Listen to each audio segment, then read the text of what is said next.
Hey guys, what's going on? I am Abby Sufron. It's been a long time since I've been on a podcast, but I'm so happy to be back with you guys today.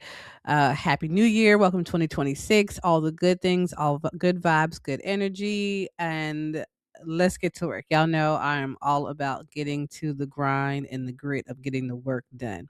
I'm not excited just about talking about contracts, but I'm more excited just about you guys being able to read them, understand them, make sure that they are a not perfect, but a great match, right? To what you are capable of doing, what your team is capable of doing, what your firm, your company, your small or large, your enterprise firm is capable of doing. So, uh, we are starting our podcast version of this, and we are linking it to our broadcast, which is This Week in Procurement. Shout out to the This Week in Procurement, my TWIP, my TWIP community members, my TWIP team. We are just keeping things going and rolling because 2026 is not going to stop us from doing and being great, right? So, y'all, if y'all already know me, we are about to get into the bag, right? That's just what's most important, right? That's why we're all here, trying to find ways to make additional streams of revenue work within our business, right? I want to say the right thing. And I'm only hesitant because there's so many things going around out there in social media land. And as many of y'all know, a lot of bad, false, scammy, just all the things, right? And there's people who just come online and they say, "Look, the government pays me $120,000 every, few quarters, but your invoice numbers are all wrong, right? You don't even know how the government pays, right? You don't even know their cycle. You don't even know their terms. You don't even know the systems that they use to pay. And so, I just want to first, before we even jump into the top five contracts of the week, I want y'all to be careful. Be wary of those who say a lot but don't show a lot, right? If you've been rocking with me, you know I've been on this journey in government contracting since 2002. And I don't teach from what I don't know. I teach from my own experience, what I have done. A little bit of about my backstory for those of you who may be new, or it's just been a while since we've been introduced to one another. Hey, I'm Abby Sufront. My business is A&L Business Solutions. We are based out of Huntsville, Alabama. And we are a at the time, we were a business development consulting firm. And so we started off our procurement journey um, in 2022, and we started off with our state of Alabama. And we did not win one, but we won six contracts our first time on the same day. We won two additional contracts, I believe, less than 2 weeks later. And that's when we just knew it was the real deal, Holyfield, right? Don't worry, I still have invoices, I've got payments, I've got receipts, right? And from then, we've been able to scale to acquire more opportunities. And the greatest thing about it is that when agencies and buyers get to know you and understand exactly what you do, they'll pick up a phone and call you and ask you, "Are you able to dot dot dot?" And more than likely, you either are, or you can create or build a team that may include subcontractors, and you get the work done. Not all opportunities in government contracting exist in a portal, right? There are opportunities that exist outside the portal, and that's where those relationships matter. So I go more into that in details in my community, the Under Contract Academy. So make sure you guys help over to school. That is where you will find our community. We drop our top five contracts in there every week. And I want to say we drop at least 100 dope contracts. Um, in our school community every week. There is well over a couple $1 million dropped every month on contract opportunities, and we've done that because we've learned that a lot of our community members are just busy. You may not be able to acquire our services for our customized pipeline, but we put so much time and thought, and we handpick and hand select the contracts that we put into our community, that it's well worth your time. And we give you just access to the full RFP. Whatever you want to do with it is what you want to do with it. Now, if you were a private client of ours, just know that any contracts that we share with you as a private client or as a customized pipeline never goes into the pool at school. Hey, I was rhyming there. Never goes into the pool at school. So you will never see your contract that we have pulled just for your company in the pool for school, right? We definitely honor integrity and making sure that we highlight and position our one-on-one clients to win. All right. So we don't share that information to everybody. However, we still have lots of contracts that we pull from. This week in procurement came out this week. I believe it was a little bit over 26,000 opportunities that were live and active last week. So, and that is just nationwide. So, trust and believe that we do not find. First of all, we are never over underwhelmed. Let me just say that within any industry, there's a contract almost in every industry, in every sector, and if it doesn't come out and if we don't see it right now, some things are just seasonal. So we just have to wait for our season to arrive. But that's enough about that. I want to get into the top 5 contracts that we have hand selected for this week as part of our broadcast and this week in procurement. I just want to shout out to our team.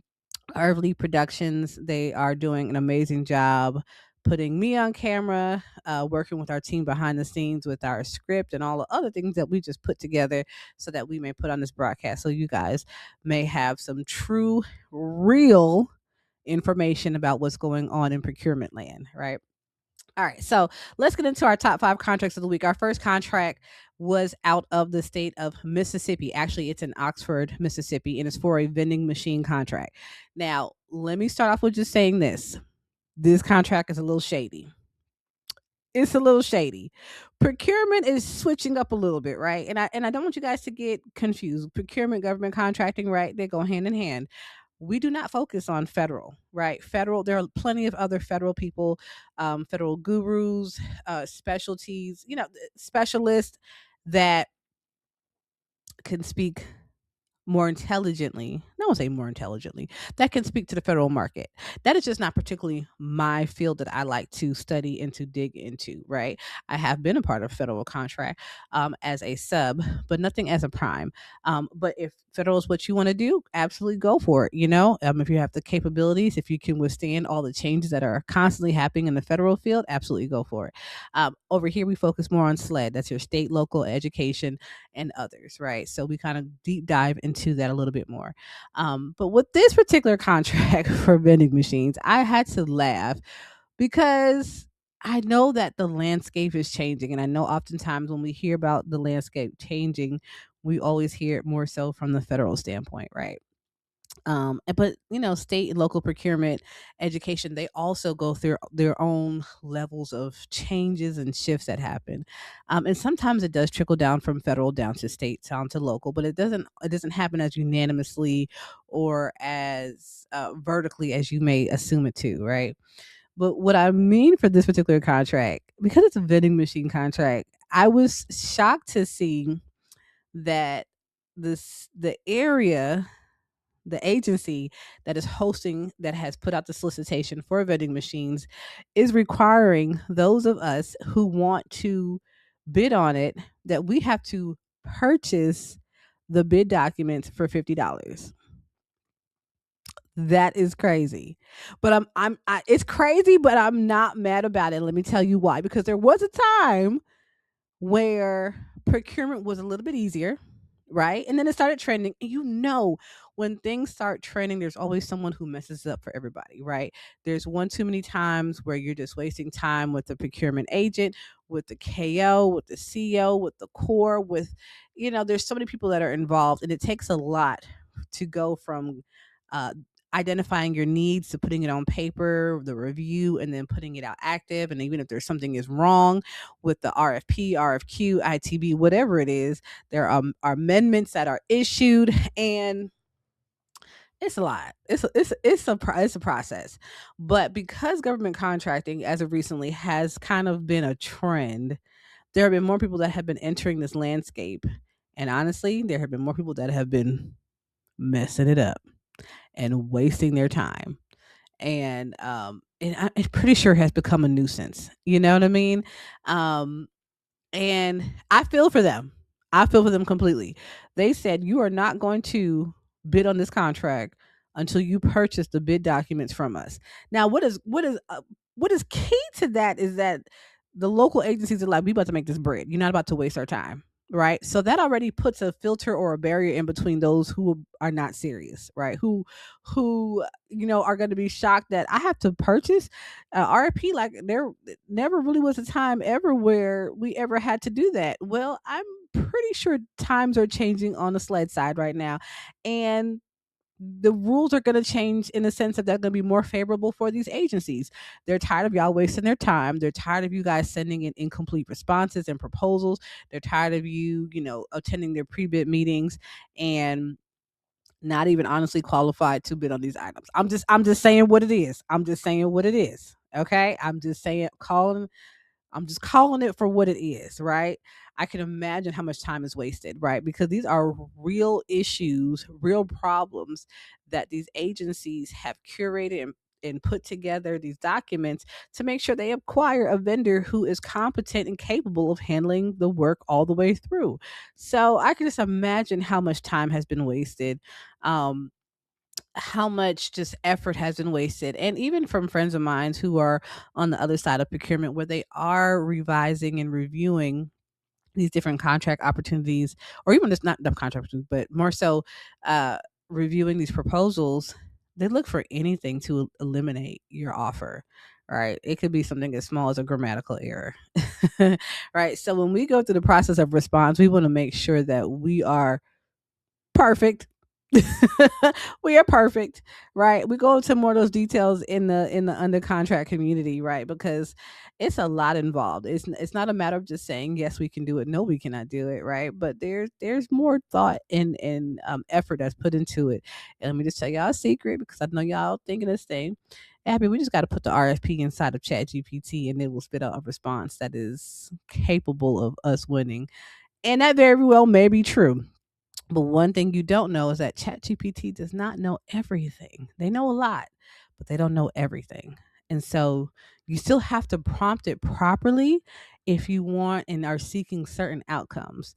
And what y'all also don't realize is that even if you put your RFP in there, you may put your company information in there, there's another company that's doing the exact same thing. So y'all may have almost to a T the same response outside of maybe your cover sheet and maybe your table of contents, right? Depends on the font that you use and the spacing and the font size. But there might be a couple of y'all who have the exact same response, and all you can just do is shake your head and say nope, nope, nope.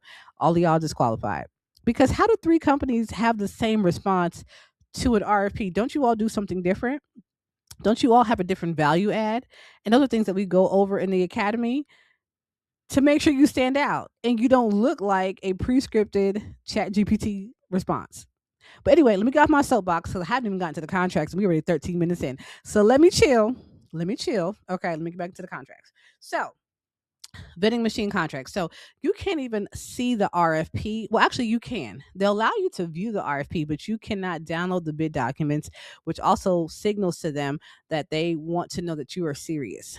You're going to pay this $50 to get these RFP documents, which also puts you on the list that allows you to bid on it.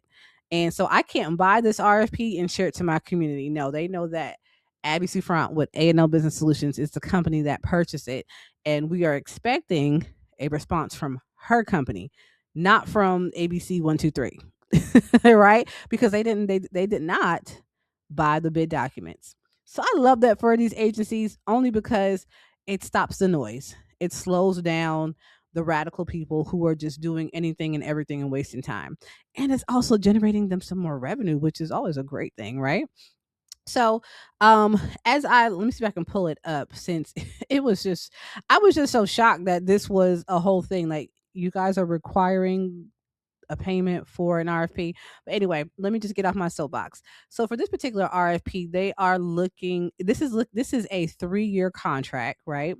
And a couple of the vending machines are looking for is a snack machine that has healthy menu options, a fresh food machine, cold drinks, and making sure that your timeline, your scheduling, your installation of vending machines is going to be exactly on the date and time that they need it to be. Doesn't seem really, really hard at all. They want to make sure that your machines can receive cash up to $20 bills and that you have a credit card or chip reader that is accepted. And you should, I mean, look, I'm just looking briefly through these documents. You should be able to accept Visa, MasterCard, Amex. Yeah, it's pretty straightforward. And I'm pretty sure you're thinking like, this is just a vending machine. Like, why are they doing all this for a vending machine? Probably because their time has been wasted. So, if you are interested in that contract, that everything is due on March 19th, 2026. So we have a little bit of time to respond.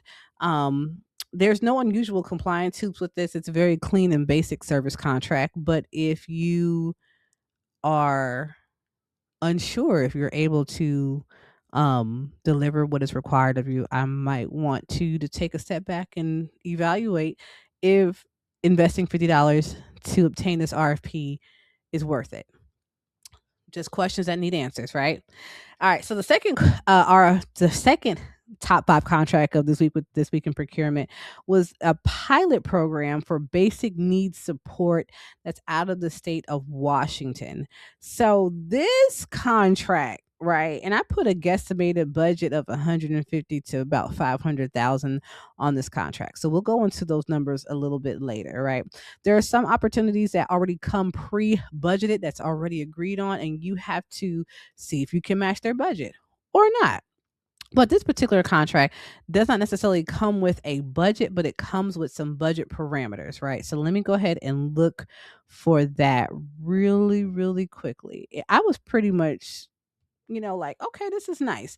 So for this particular contract, their actual total amount for the contract is 1.2 million.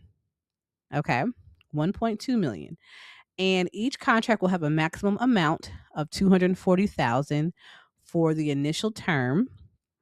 And then in the event that more funding becomes available, the scope will be, reevaluated, amendments will come out, and there will be, just different conversations that will happen at that time. So that's dope. That is really, really dope.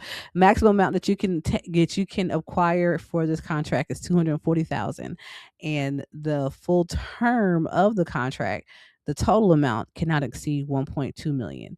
Um, that was really dope. So let's go into what they're looking for.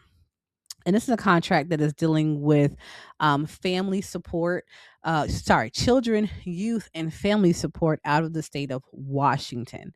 Another great thing about this is they give a little bit of insight and details about the types of families you'll be assisting, the different hardships or different things that people may experience that are in this particular need. Okay.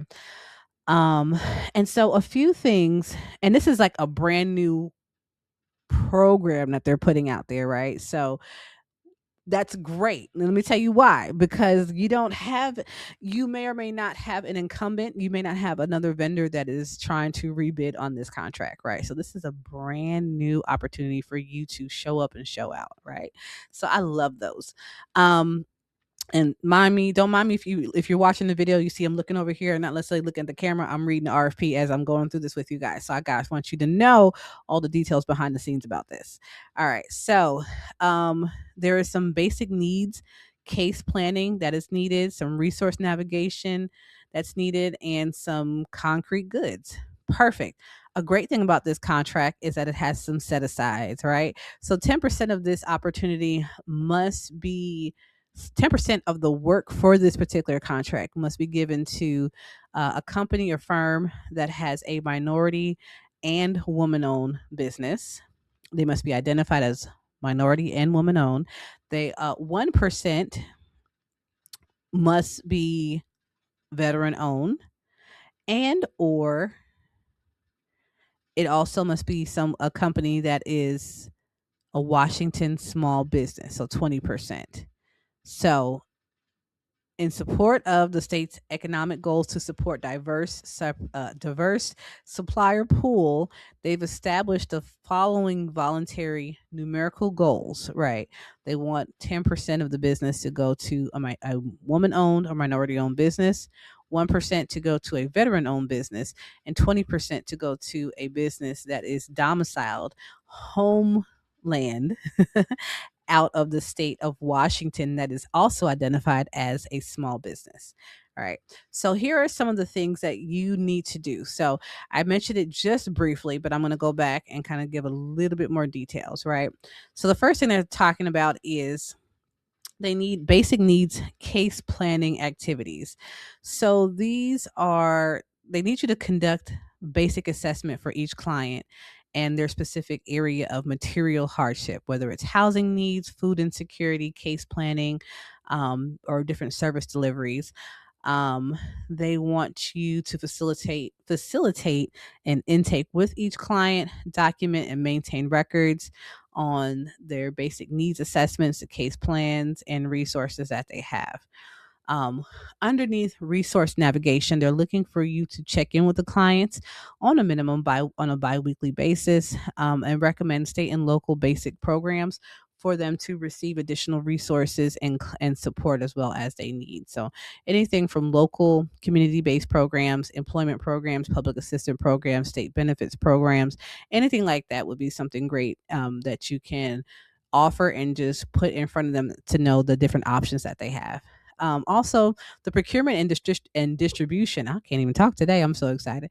The procurement and distribution of concrete goods. So, looking to purchase and distribute concrete goods in the form of material goods and service payment, for immediate material hardship support family goals, strengthen access to services. So this can include diapers, groceries, car seats, rent payment, utilities, different things like that. As well as they're looking for you to also provide some hybrid in-person and remote services, and these are more so for your companies that are companies, your families that are in rural areas. Okay. Some of those who may lack resources to access physical offices. Um, they may have transportation needs, but there is an option for you to still maybe offer in person or video conferencing, teleconferencing, depending on where their needs and capabilities are. So, this is like a full service, basic need family support contract. This is their pilot. This is coming out of the state of Washington, so they have some funding. This contract is scheduled to begin May 1st through June 30th of 2027. So they have a lot of money, up to 1.2 million, maximum 240,000 per vendor, to help spearhead and lift off this opportunity. That is really, really dope. Really, really dope. So if you are in the Washington state area, if you have certain certifications already in place, this is a great opportunity for you to go ahead and help out these families. Um, so next, we have our contract that's out of the state of California for beach safety and ocean condition dashboard. So this one is for my data and my tech shops that are in the room. So, and it's kind of, not as kind of, it is very much so public facing. Um, and one that doesn't come up too often because they kind of already have these things in place, but sometimes again with this digital integration, even this mass data integration that's going on, there are just changes that just occur. And so this is one of those new opportunities that kind of doesn't always show up, but we're glad it's here, and we want to make sure that it reaches to the right companies that provide these services. So some details about this is the county wants a fully integrated dashboard with real-time surf conditions, hazard notifications, environmental data, multilingual access, and that's mobile ready in design. They really want an all-in-one platform, to give you information about what's going on the beach, which I think is really, really cool. And I think it's absolutely necessary, right? Um, there's more of a technical lift than your average municipal web project, which naturally narrows down the competitive field. So it's a lot of real time data that has to be performed. So there's a lot of mechanisms on the back end that need to be worked and programmed. Even if there's issues that come up, need to be troubleshooted immediately, right? Because you have residents that are in this area that are constantly looking at this information. So, their question period ends on February 27th, and the proposals for this are due on March 20th. So, good luck to you guys who are going to bid on that. All right. Our next contract out of my home state, New Jersey, is for a public art master plan. This one actually does have a budget as well. This has a budget of $7,500. And so, the myth of starving artists, I want to burst that bubble. Especially in 2025, I saw so many contracts that were for art and art design and beautification and just different things. So if you look around in your city and you see different murals and different things like that, just know that there's an artist that was paid for that artwork that they did there. So going back to this one right here, it's small in number, right? But the scope is amazing. And again, you start to get these opportunities, you win them, you start to build your portfolio.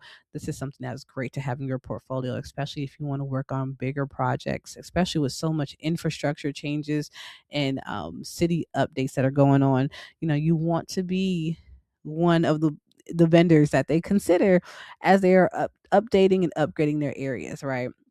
So what their ask is for to craft a strategic, actionable public art plan, one that balances placemaking, accessibility, and historic preservation. It's short, it's focused, it rewards people who can synthesize ideas quickly without overcomplicating things. Okay. So that is my little short notes. This contract is actually due, the proposals are due on February 28th. So you have a little bit of time to get it in. Even though that's, so many days away, you still want to give yourself time. Part of being successful in this industry is giving yourself the time. Contracts that are due in 72 hours. I used to be one. My company used to be one that would just go after it. We would burn ourselves out and we still wouldn't win. So we learned that those opportunities are just not for us. The opportunities that are for us are ones that give us plenty of time to respond. That's why we pay attention. We know our keywords. We are prone in on the trends that are happening. We are in line with knowing how certain areas are moving and where they're moving to, and knowing their strategic plan. Let's say, even if they're going to start executing something in 12 months, we already have it on our list and we're always looking out for any updates that are coming out of that area. Okay. So going back to this public art master plan, um, they're just looking for qualified consultant teams that can just provide some amazing integrated public art that is across from a diverse range of locations. So they're looking for you to be flexible, adaptable, and responsive. And they consider it Main Street America, Main Street oh, hold on, let me go back. The consultant, you guys, should demonstrate familiarity. I don't know why I can't talk today. With Main Street America, Main Street New Jersey principles, design focused placemaking strategies, ADA compliant design, and historic preservation. So, um, it will take a little while for this to get done because there's many aspects to go about this, but still a great opportunity for you to build and add to your portfolio, and just take it and run with it. It's task based. You're gonna have some, of course, conversations with the team and where it's gonna be located and what's around it and different things. But listen, you guys already know what that is, so you guys have fun with that. So kudos to you who are taking advantage of that master art opportunity out of the state of New Jersey. And finally, we made it to the end. Woo, we made it. I feel like I just been talking, talking, talking, and then messing up my words all at the same time. All right. Our last contract is out of the state of Ohio. Ohio has been throwing out some amazing contracts this year. I have seen Ohio just take the cake. All right. So they're looking for a life skills education trainer. Um, this contract is pretty heavy. I was kind of looking through it. The RFP has about, let's see, 46 pages. Not too bad. Um and let's just go over some of the details, some of the things they're looking for, right? So the training program requirements are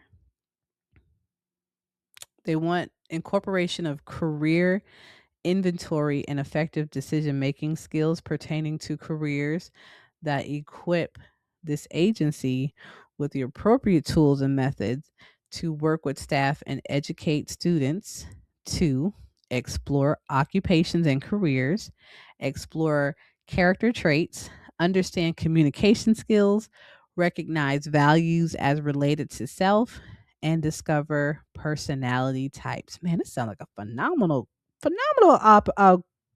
contract. So the target audience is students, career counselors, and teachers with certain certifications. And so these training topics that you are going to speak on, whoever you are, they must be evidence based. Um, and it should include both digital and hands on tools for life skills that include but are not limited to character traits, communication skills, values, career interests, and personality types. So this is pretty dope. They want you to create the training agenda, the schedule, the process, the catalog. They want ongoing consultation services. Um, their target details include online training for career counselors and educators. They're requesting a 1 day of initial training session for up to 20 educators. They're looking for facilitator training, interactive training. Um, Although presentation and lecture styles may be required for some sections of this, personal and engaging training is preferred. So they just don't want you standing up and behind the lectern and talking. If you don't know what a lectern is, go look it up. Right. Um, they want it to be interactive. They want it to be visible. They want it to be hands on. They want it to be more than just we're talking to you and you're just going to receive it because we're just talking to you. No, no, no. That's not how we receive information these days. What I appreciate is that this is social emotional learning training to train the trainer. Now they have some great requirements, right? They're just like you just can't wake up yesterday and say, "I this is what I do. I train people. This is my heart's desire," and that may be very, very nice. But let me just tell you the God honest truth: just because your heart is in it doesn't mean that it's in your portfolio. Okay. This is not an emotional game. This is a proof of concept game. Government contract is proof of concept, right? And just like the first contract, what we talked about, where they wanted you to pay $50 to even be able to bid because you're considered a plan holder. That's what they call a plan holder. Y'all look it up. Plan holder. And for that contract, there's only, I think, 3 companies that had downloaded the RFP. So there's 3 companies that paid that $50. So if nobody else buys it, you know exactly who your competition is because they like to show that information. But we'll talk about that later in the academy. Okay. Anyway, going back to this, you cannot just say, I'm waking up today and I'm going to be a social emotional teacher or trainer, right? And you can, right? Because you can start your career in that. But when we're talking about government contracting, they're talking about proof of concept. They're looking for you to have done this in other places, especially with organizations that have either the same objectives, the same caliber, the same amount of people. They want to see that you have done this somewhere else very similar, right? Not just on Zoom. Okay, that's no shade. I'm just saying, just expand your catalog, expand your portfolio, who you talk to, and what you have done, and get your data points and get your evidence, get your references, right? Get your case studies, build all that up. That is what helps you in this arena. And it's not about how well you do it, but they evaluate how well you do it on their own scale, right? But that's why it's important for us to read the entire RFP to know exactly the full scope of what's going on. They are going to tell you, of course, what their need is. They'll also tell you, of course, when is it due, but this is also how we are judging your response, which is just as important as the work that you or your portfolio bringing to the table. Okay. So, this proposal for the SCL Life Skills Education Training is due March 3rd. So that is just right around the corner. So if you are a training firm with flexible proven modules, this one is a smart fit for you. So That's it. We're done, y'all. We have gone through our top 5 contracts of the week, from our This Week in Procurement broadcast. Thank you guys for tuning in to the first podcast, even though this is episode 6 for This Week in Procurement.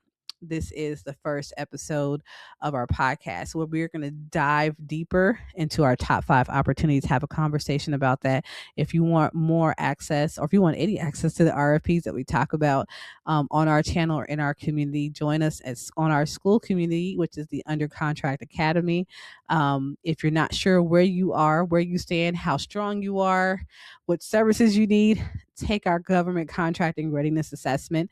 It will let you know exactly where you are and where you stand and the best fit for you moving forward. Um, I just want to say that's it. I appreciate you guys hanging in there with us. I appreciate your support. Continue to follow us on all our channels: YouTube, LinkedIn, Substack, everything. Every channel has something different it offers to the community. We just want to continue to support you guys in your procurement process. And that's it. I'm Abby Sufrant. Remember, opportunities are everywhere. And thank you for tuning in with us on This Week in Procurement. And we'll catch you guys next week with another set of top 5 contracts. Bye.